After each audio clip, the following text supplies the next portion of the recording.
बांग्लादेश के इलेक्शन में बीएनपी इत्तेहाद ने 212 नशिस्तों पर कामयाबी समेटकर 2/3 अक्सरियत हासिल कर लिया। जमात इस्लामी और उनकी इत्तेहादी जैसी पार्टी का इत्तेहाद 77 नशिस्तें ही हासिल कर सका। वज़ीर आज़म शहबाज शरीफ ने बांग्लादेश नेशनलिस्ट पार्टी के सरबराह तारिक रहमान को टेलीफोन पर मुबारकबाद दी और पाकिस्तान के दौरे की दावत भी दी है। तलबा इनकलाब के बाद बांग्लादेश के ये इंतखाबात कई लिहाज से मुनफरिद थे।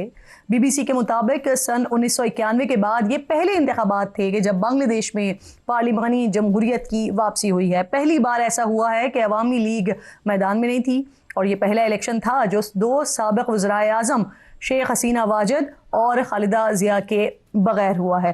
क्या सिचुएशन है वहाँ पर, इस पर बात करने के लिए प्रोग्राम में मेरे मौजूद में मुझे माहिद इमरान ज्वाइन कर रहे हैं जो कि एनालिस्ट हैं, ढाका से ज्वाइन कर रहे हैं। फरीद खान जर्नलिस्ट हैं ढाका से। दोनों मेहमानों को मैं खुशामदीद कहती हूँ।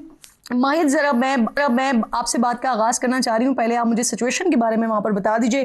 तलबा इनकलाब के बाद ये पहला इंतखाब हुआ है वहाँ पर और उम्मीद की जा रही है कि तलबा की जमात जो नेशनल सिटीज़न पार्टी है ये सरप्राइज़ दे सकती है, ऐसी उम्मीद थी, लेकिन ऐसा हो नहीं सका।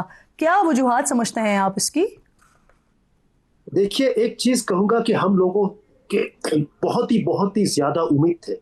क्या कहे कि एक्सपेक्टेशन थे स्काई हाई, अंग्रेजी में कहते कि आसमान की बुलंदी तक एक्सपेक्टेशन थे, मगर इन लोगों ने हमें निराश किया। क्योंकि इन लोगों ने क्या कहूँ, पावर में आते ही ये पावर एक्सरसाइज, मैनिपुलेशन और मिसमैनेजमेंट करना शुरू कर दी, जो हमें बहुत गुस्सा दी। और एक चीज, पिछले 1 साल जो हुआ, यहाँ बहुत सारा मॉब वायलेंस हुई। आपने तो देखा, बहुत सारे मज़ारे, मंदिरें, मस्जिद भी तोड़फोड़ या हुई, वेंडलाइज हुई। ये चीज हमें बहुत गुस्सा दी। और एक चीज, इन लोगों ने जो कमिटमेंट इन लोगों ने की कि ये रिफॉर्मेशन करेगा, संस्कार लाएगा, हमारा इकोनॉमी को बहुत आगे बढ़ाएगा, करप्शन को डिमिनिश करेगा, क्या हुआ? कुछ नहीं हुआ। वो जैसे ही थी वैसे ही है। जो पिछले जब लोग अवामी लीग के नाम पे चंदाबाजी करते थे, गुंडागिरी करते थे, इस वक्त बीएनपी के नाम पे किया और दूसरी पे नाम पे किया है, वो तो नहीं गई। सो हुआ क्या? इसीलिए एक चीज, बहुत सारे नौजवान जो ग्राउंड में थे, जो लड़ाई करे, जो वुंडेड हुई, इवन मारा गई, इसके कोई स्टैटिस्टिक्स है? नहीं, कुछ नहीं है।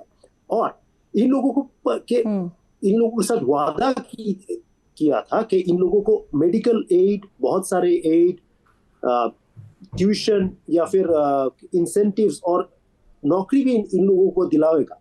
क्या हुआ?